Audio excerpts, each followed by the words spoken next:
Olá, vamos lá, falando de uma inconstitucionalidade, mais uma, né?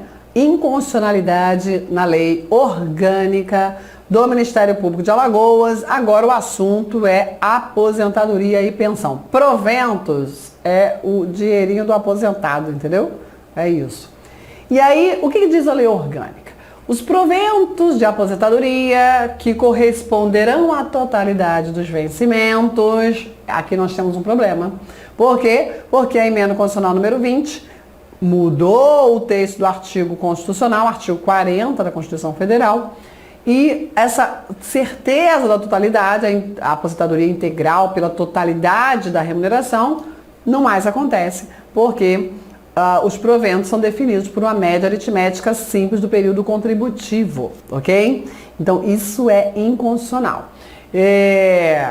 Serão revistos, outra coisa inconstitucional, serão revistos na mesma proporção e mesma data tudo bem, mas na mesma proporção que é a antiga paridade. A paridade também foi revogada, sim, lá do parágrafo 8º do artigo 40. Parágrafo 8º do artigo 40 acabou com a paridade.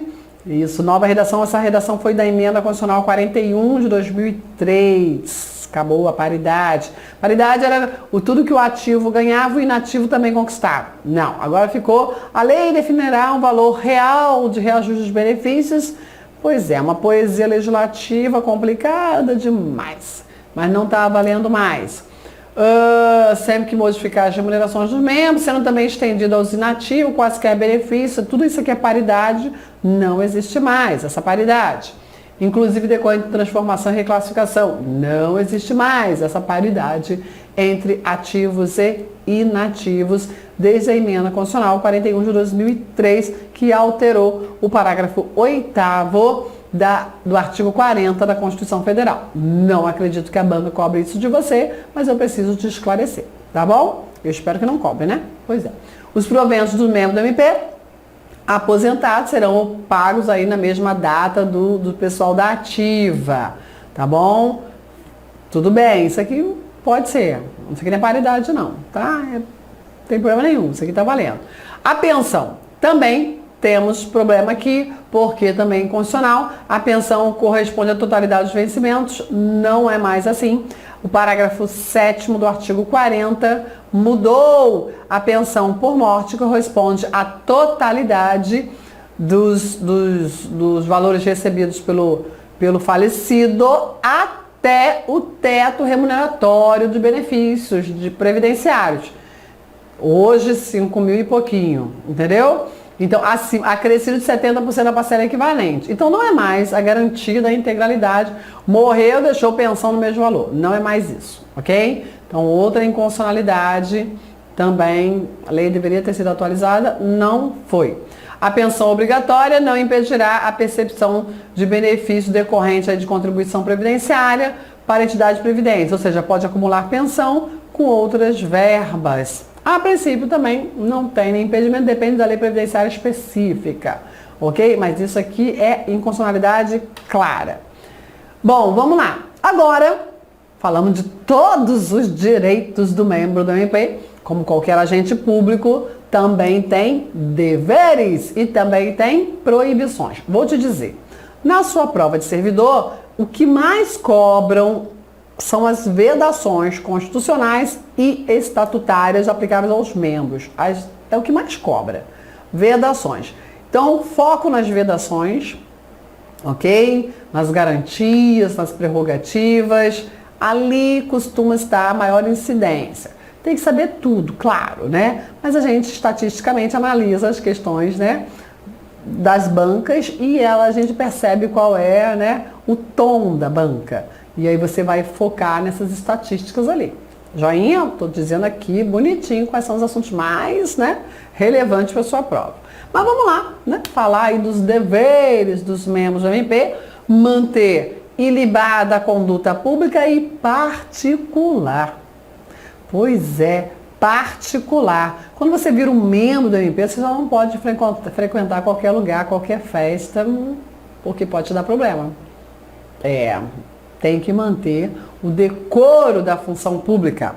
Também zelar pelo prestígio da justiça, por suas prerrogativas e dignidade das funções, indicar, claro, os fundamentos jurídicos de seus pronunciamentos processuais, ok? Elaborando aí o seu relatório, obedecer os prazos, tem que obedecer os prazos, assistir aos atos judiciais, desempenhar com zelo e presteza, declarar-se suspeito ou impedido, se for o caso, nos termos da lei, adotar aí as providências contra a irregularidade que tenha conhecimento, tratar com urbanidade, né, com educação, todas as pessoas com quem vai lidar, residir, isso aqui cai, porque isso aqui também está na Constituição, residir, dever do membro do MP, residir, se titular, não é se for substituto, se for titular, na comarca e comparecer diariamente no foro, descontado ao tempo do tempo de serviço e dos vencimentos,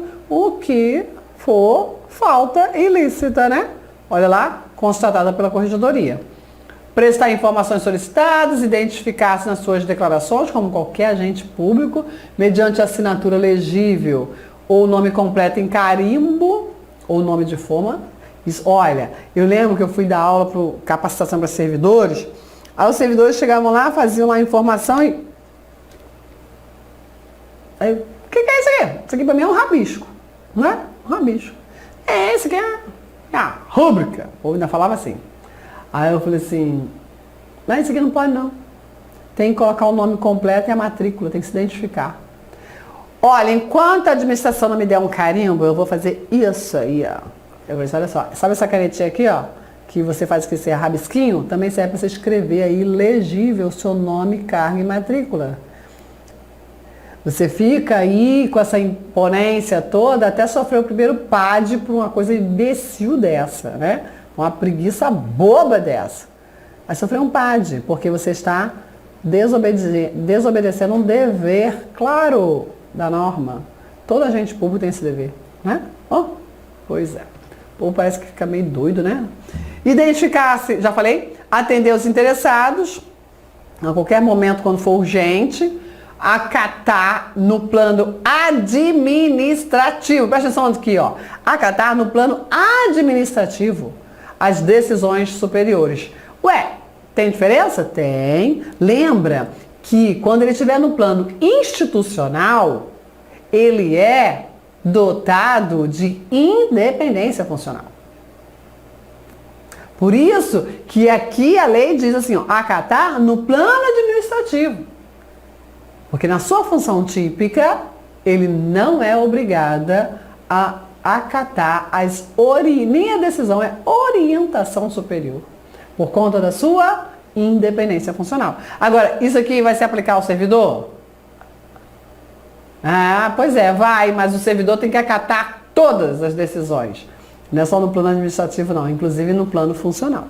Ok? Porque o servidor não é dotado de independência funcional. Fica a dica. Quando o membro do MP se declarar suspeito por motivo de foro íntimo ou impedido, nos termos da lei, vai comunicar o PGJ. O PGJ tem que contar, tá bom? Vedações. Vedações. As vedações aqui também guardam correspondência com o texto constitucional. Olha lá, artigo 128 e 129, parágrafos. Vedações. Vedado receber a qualquer título ou pretexto honorários, percentagens e custas processuais. Recebe já os seus vencimentos, né? Vedado exercer a advocacia, exercer o comércio, participar de sociedade, salvo cotista ou acionista. Exercer, vedado, exercer ainda que disponibilidade qualquer outra função pública, salvo magistério. Então pode acumular um cargo de professor com membro do MP, ok?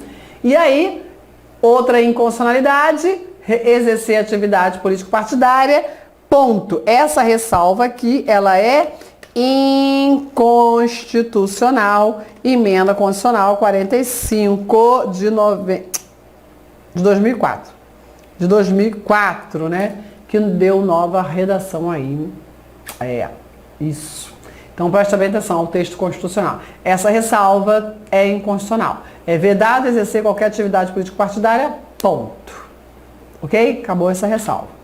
Não constitui acumulação de cargos, atividades exercidas em organismos estatais afetos à sua atuação no MP. Às vezes ele atua numa instituição voltada para criança e adolescente, né? Gente, deu uma coceira aqui na bochecha, né? Que coisa chata. E ainda em entidade de representação de classe, cargo de confiança na própria administração. Ao membro do MP, ao membro ou servidor do MP, é vedado manter sob sua chefia parente ou companheiro até o 2º grau. Aí você vai ter que ficar atento, porque nós temos a súmula do nepotismo, que é a súmula vinculante do STF número 13. A súmula vinculante número 13, ela traz a vedação de parentesco ali sob chefia até o 3º grau. Mas aí, na sua prova, você mais uma vez vai ficar atento. Se a banca não mencionar jurisprudência sumulada, você vai dizer que a vedação de parentesco sob chefia é até o 2º grau. Se a súmula for mencionada ou se a banca der a entender a jurisprudência sumulada, você vai dizer que a vedação de parentesco de manter sob chefia se estende até o 3º grau. Ok? E aí a pergunta que vem sempre: primo e cunhado.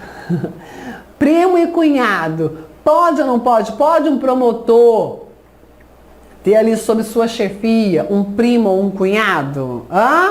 Pois é, não sei se eu já expliquei isso, mas eu vou colocar aqui para você. Então imagina que está o membro do MP, ok? E aí nós temos vários parentescos por consanguinidade, por afinidade, em linha reta, em linha colateral, ascendente e descendente. E aí os graus vão acontecer.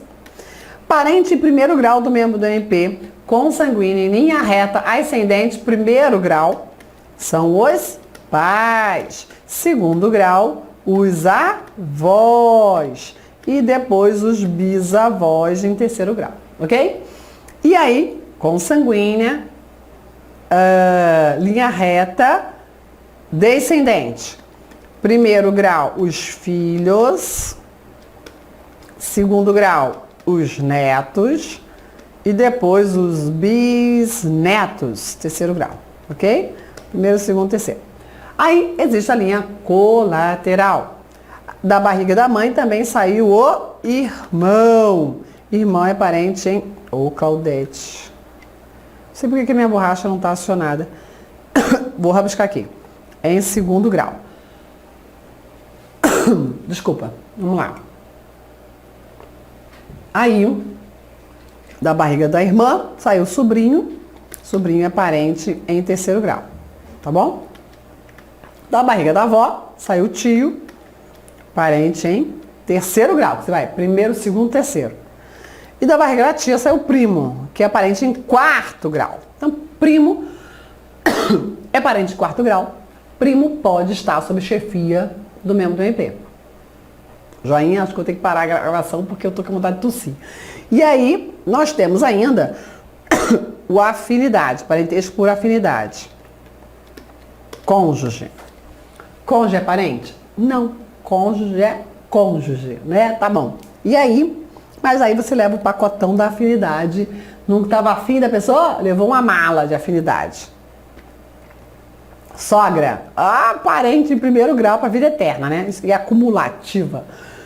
Você perde o cônjuge, mas não perde a sogra. Pois é, tá lá no direito civil. Então, os sogros são parentes por afinidade em linha reta, ascendente 1º grau. O cunhado sai da barriga da sogra, né? O cunhado é parente em 2º grau. Cunhado, ok? Na linha colateral, afinidade, ok? E ainda tem aquela criancinha, né? Que ele foi no pacote, que é o enteado, que é parente também por afinidade, linha descendente em 1º grau. Então eu perguntei, primo e cunhado. Cunhado é parente em 2º grau? Não pode. Primo é parente em 4º grau? Pode.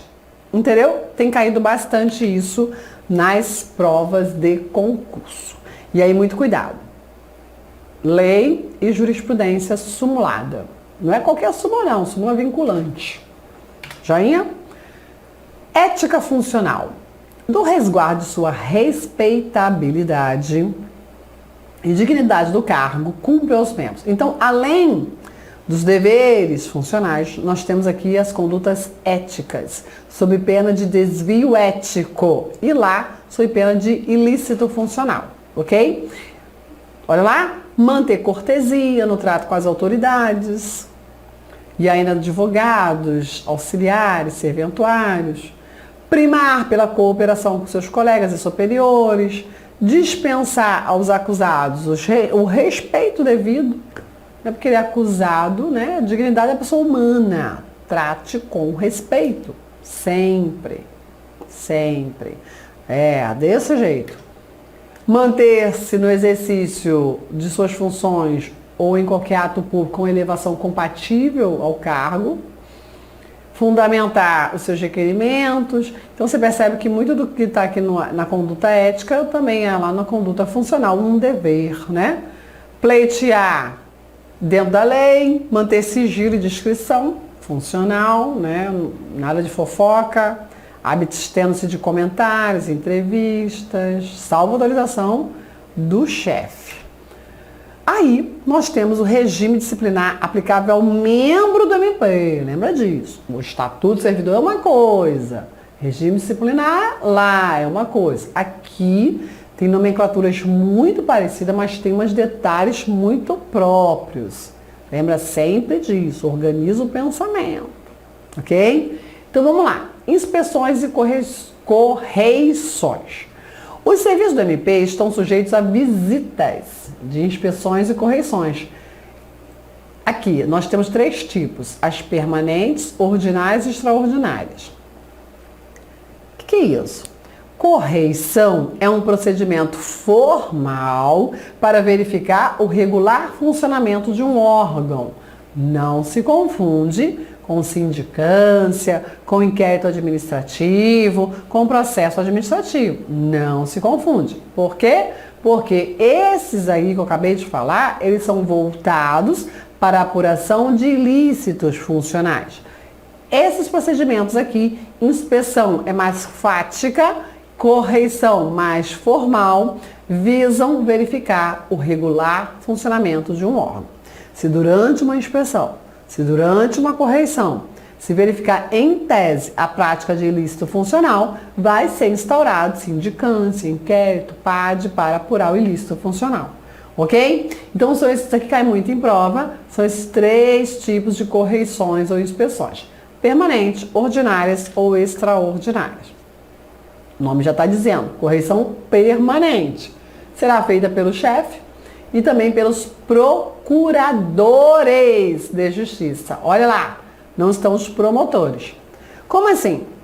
Os processos vão caminhando, né? Quando chega lá na segunda instância, os procuradores, assim como o chefe, recebem esses processos e ao analisarem os processos, eles também permanentemente estarão fiscalizando a atuação dos membros lá na primeira instância, assim como a atuação dos servidores. Ok? É isso que acontece. Bom, verificada pelos procuradores qualquer falha na atuação de membro do MP lá de baixo, da primeira instância, pode ser também de outro procurador, mas em regra da primeira instância, tá? Estes deverão encaminhar cópia das peças processuais para o corregedor. Ó, o promotor perdeu o prazo, hein? Não recorreu, perdeu o prazo. Percebeu? Para adoção, e o corregedor vai tomar as medidas cabíveis aí, conforme o artigo 16, né? Vai fazer as correições, inspeções, pessoalmente por delegação. Ok? Percebeu? Então, eu lembro muito disso. Eu trabalhei a vida inteira no judiciário, né? E isso também acontece com a gente, né? As correições permanentes. O juiz, toda vez que recebe o processo, que analisa, ele está vendo ali não só o conteúdo, né? Sua função típica, mas ele também está ali analisando se todo mundo trabalhou direitinho. Ok? O que mais? Correição ordinária. Aqui nós temos uma formalidade, normalmente anual. Olha lá, será feita mensalmente em pelo menos uma promotoria da capital e 2 do interior, com o objetivo de verificar. Mensalmente é a atividade da correição. Tem que ter uma correição mensal, por favor. Mas não quer dizer que todas as serventias e promotorias e procuradoria vai ter mensalmente uma correção ordinária, não. Tem uma escala, tá bom? É isso. Para que verificar? Regularidade do serviço. Esse é o principal objetivo. Zelo, eficiência e assiduidade dos membros, cumprimento de portarias, circulares, provimentos, determinações dos órgãos de cúpula, ok? Para ver se está tudo sendo observado, para verificar o regular funcionamento de um órgão. Correção extraordinária. Pode ser geral, em toda a promotoria, ou apenas em parte dela, ou parcial, determinada pelo chefe ou pelo conselho superior, sempre que necessário. Extraordinário, né? Pois é. Da correção ordinária ou extraordinária tem um relatório. Lembra que eu falei da formalidade? Olha lá. Relatório circunstanciado apresentado ao chefe, com vista ao conselho superior. Perceba que conselho superior e chefia andam de braços dados nesse olhar para o adequado funcionamento da instituição Ministério Público, ok? Penas disciplinares. Olha o rol de penas aplicáveis aos membros do MP. Advertência, censura, suspensão até 90 dias, remoção compulsória, demissão, cassação de aposentadoria e disponibilidade. Coloquei aqui um grifo na remoção compulsória. Por quê? Por que remoção compulsória é uma penalidade? E está faltando aqui, viu? Lá quando você lê o artigo constitucional do CNMP, do Conselho Nacional do MP, você verifica lá também a disponibilidade compulsória e a aposentadoria compulsória pelo interesse público. São 3 penalidades, mas a lei só falou da remoção compulsória, tá bom? Remoção compulsória, por que é uma penalidade? Porque afasta a inamovibilidade. O membro da MP é inamovível. O servidor pode sofrer essa penalidade? Calma, olha lá. O servidor da MP, assim como qualquer servidor que não tem inamovibilidade, a remoção compulsória é aplicada assim, mas não é penalidade. É ônus de estar atuando perante a administração pública. Porque a remoção compulsória pode ser imposta ao servidor e jamais será uma penalidade. Por quê? Porque o servidor não é dotado de inamovibilidade. Fica atento. Como o membro do MP tem a inamovibilidade, a remoção compulsória só pode ser aplicada com esse caráter punitivo, pautado no interesse público e, é claro, como qualquer penalidade, tem que ter ampla defesa. Joinha? Lembrando que o Conselho Nacional da MP, lá no seu artigo constitucional, artigo 130b, parágrafos, tem lá a possibilidade do próprio Conselho Nacional da MP aplicar a remoção compulsória, mas também a disponibilidade compulsória e a aposentadoria compulsória pelo interesse público, sempre com ampla defesa. Tudo bem, né? Ok? Então, seguindo. Aqui a penalidade não é a disponibilidade, é a cassação da disponibilidade. Cassação da aposentadoria, é outra penalidade. É diferente da disponibilidade compulsória, tá bom? Seguindo. A advertência, ela vai ser aplicada negligência, desobediência às ordens, do PGJ e do Conselho, desatendimento aos pedidos de informação, inobservância dos deveres, se não for casos de pena mais graves. Censura, negligência habitual, infração ética, infração ética, lá os casos de conduta ética, E ainda desrespeito com os órgãos do MP, da superior instância, desobediência, aí em especial aí os órgãos do inciso 2, ok? Que é aqui, cúpula, PGJ e Conselho Superior. Inobservância de vários deveres, tá bom? Tudo caso de censura. Suspensão, se ele não residir na comarca, salvo autorização, viu? A Constituição permite que a própria instituição autorize ele morar em outro lugar. Mas a princípio é um dever, sob pena de suspensão. Reincidência na censura, aí é caso de suspensão até 90 dias. A suspensão, claro, não é férias, perde direitos e vantagens, ok? Não pode ser suspenso durante as férias ou licença. Essa suspensão pode ser convertida em multa, sendo o MP aí obrigado a permanecer em serviço e vai receber metade, né? Metade dos seus vencimentos. Remoção compulsória é penalidade, pode ser proposta por qualquer membro do conselho com fundamento na conveniência de serviço e, claro, interesse público, claro, penalidade assegurada a ampla defesa. A demissão, ela é aplicável em caso, né, elencados na lei e por ação civil própria. Não confunda com ação civil pública, como eu já vi gente confundir. Nada a ver uma coisa com a outra. Ação civil própria. E aí vai ser aplicado nos casos do artigo 53, que aí, né, vai lá, crime incompatível, exercício de advocacia, abandono de cargo.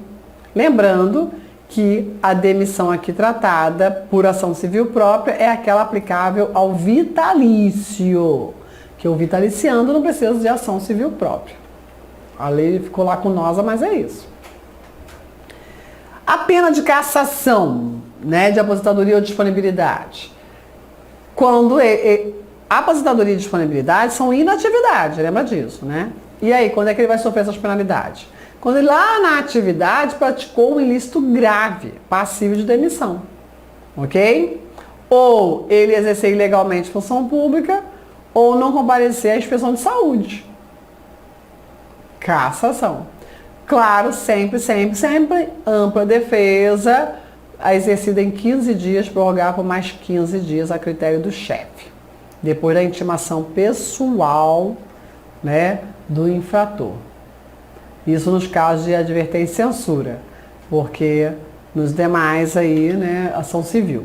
A pena de suspensão, remoção compulsória e cassação, decisão em inquérito administrativo ou sentença judicial. Ok? Isso. A cassação tem que ser sentença judicial, né? Claro. Porque a vitaliciedade permanece, né? Continua. Ele está aposentado, mas ele é vitalício.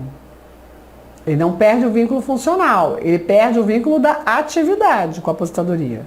Mas ele tem lá todos os direitos da inatividade. Certo? Então tem que ser decisão judicial. E claro, toda e qualquer punição vai para sua ficha funcional, como qualquer agente público. Extingue-se em 2 anos, a contar dos respectivos atos, a punibilidade das faltas, que é prescrição da pretensão punitiva, né, administrativa. 2 anos prescreve. Então a administração tem 2 anos para providenciar aí a punição do membro, comprovar o ilícito e aplicar a penalidade cabível. Pelo exercício irregular das funções, o membro responde como qualquer agente público, civil, penal e administrativamente, né? E as instâncias processuais são independentes entre si. Claro, né? Existe uma exceção doutrinária que a absolvição criminal, pautada em negativa de autoria ou materialidade, afasta a responsabilidade administrativa. Competência para aplicar as penalidades, o PGJ, nos casos de suspensão, remoção, demissão e cassação. Detalhe, a remoção, demissão e cassação, ele apenas assina o ato, não decide, ok? Porque depende de decisão judicial, depende de órgão colegiado, entendeu? Corregedor pode aplicar nos demais casos. No próximo vídeo eu falo do processo administrativo, tá bom? Nosso tempo está esgotando. Até lá, tá quase acabando nosso bate-papo concurseiro, né? Isso é bom. Tchau, tchau.